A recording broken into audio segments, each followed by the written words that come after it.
എന്നെ തോൽപ്പിക്കണെങ്കില് നേർക്ക് നേർവാ. ഇനി നീ എന്റെ സൈക്കിളിൽ തൊട്ടാലുണ്ടല്ലോ, നല്ല കണ്ണാടി പോലെ കഴുകി ഇരുന്ന സ്ഥാനത്ത് കൊണ്ടുപോയി വെക്കണം. ഇല്ലെങ്കിൽ നിന്നെ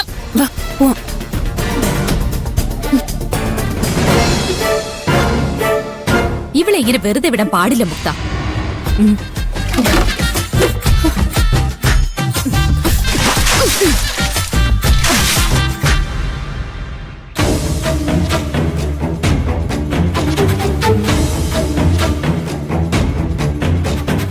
മാഡം എന്തിനാ എന്നോട് വരാൻ പറഞ്ഞത്? പാർവതി ഈ കമ്പനിയിൽ ഉണ്ടാവരുതെന്ന് ഞാൻ നിങ്ങളോട് പറഞ്ഞതല്ലേ? നിങ്ങളത് കേട്ടില്ല. ഞാൻ വീണ്ടും വീണ്ടും പറഞ്ഞു, എന്നിട്ട് നിങ്ങൾ അനുസരിച്ചോ? നിങ്ങൾക്ക് നിങ്ങളുടെ ഈഗോ ജയിക്കണം. ഈ മുക്തയുടെ ഭാവിക്ക് പുല്ല് വിലയല്ലേ? ഇങ്ങനെയൊക്കെ പറയാൻ മാത്രം ഇപ്പൊ ഇവിടെ എന്താ ഉണ്ടായ മാഡം? അറിയണോ നിങ്ങക്ക്? അവള് കാരണം ഞാൻ ആകെ ഡിസ്റ്റർബ്ഡ് ആണ്. ഹോസ്റ്റലിലും അതെ, ഇവിടെ അതെ.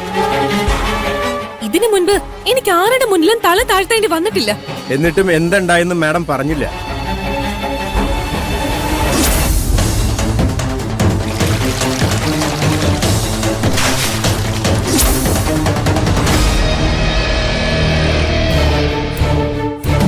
ഇറന്നു വാങ്ങിയതല്ലേ, എന്നിട്ട് കുറ്റ എനിക്ക്.